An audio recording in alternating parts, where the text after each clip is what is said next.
जय जय श्री राधे श्याम। आज हम माघ मास के 12वें अध्याय की कथा करेंगे। यमदूत बोला, जो प्राणी मोक्ष की कामना करते हैं उन्हें शालिग्राम का पूजन करना चाहिए। इस सब रूप में विष्णु पूजन समस्त पापों को नष्ट करने वाला है। शालिग्राम पूजन करने से प्राणी को प्रतिदिन 10,000 राजसूय यज्ञों का फल प्राप्त होता है। शालिग्राम भगवान विष्णु का सुंदर स्वरूप है। उसके पूजन से प्राणी के कठोरतम पाप भी नष्ट हो जाते हैं। भगवान विष्णु हमेशा शालिग्राम में विराजते हैं। इसी कारण यह सर्वविदित है कि जिसने शालिग्राम पूजन कर लिया उसने समस्त पृथ्वी का दान कर दिया है। अब 12 शालिग्राम शिलाओं के पूजन का फल सुनो। स्वर्ण कमल द्वारा 12 कल्प तक 12 लिंगों का फल एक बार शालिग्राम के पूजन से प्राप्त होता है। जो 100 शालिग्राम शिलाओं का पूजन करता है वह बैकुंठ भोगने के उपरांत चक्रवर्ती राजा होकर पृथ्वी के सुखों का सेवन करता है। जो शालिग्राम की सदैव पूजा करता है वह बैकुंठ पाता है।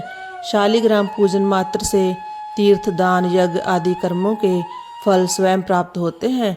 परम नाटकीय भी शालिग्राम पूजन के प्रभाव से दिव्य लोक प्राप्त करता है।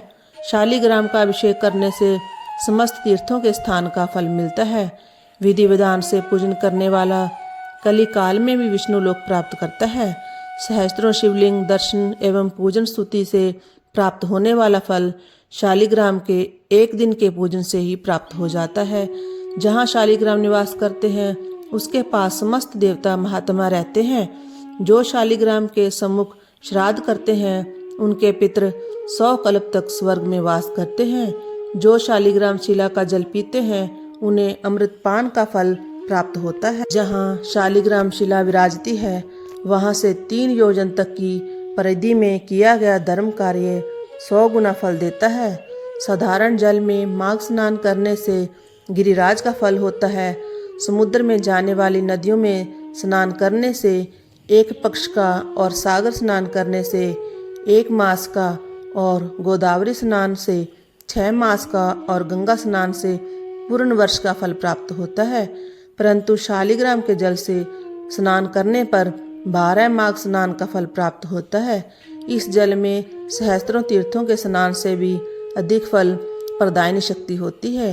इस जल को पीने वाला मोक्ष पाता है। यदि इसके समीप कोई कीड़ा तक मर जाए तो वह भी बैकुंठ जाता है। शालिग्राम शिला का दान करने वाला समस्त पृथ्वी दान का फल पाता है। जो शालिग्राम का क्रय विक्रय करता है और सहयोग करता है वह सब महानर्क पाते हैं। इसका क्रय और विक्रय छेद है। हे साधो, प्राणी को भगवान विष्णु की आराधना करनी चाहिए। उसके द्वारा समस्त पाप नष्ट होते हैं।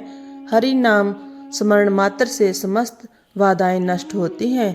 उनकी शरण में जाने पर यमराज भी उस प्राणी का अनिष्ट नहीं कर सकता। वैष्णव को शिव निंदा नहीं करनी चाहिए। इस प्रकार कथा का 12वां अध्याय समाप्त हुआ। जय जय श्री राधे श्याम।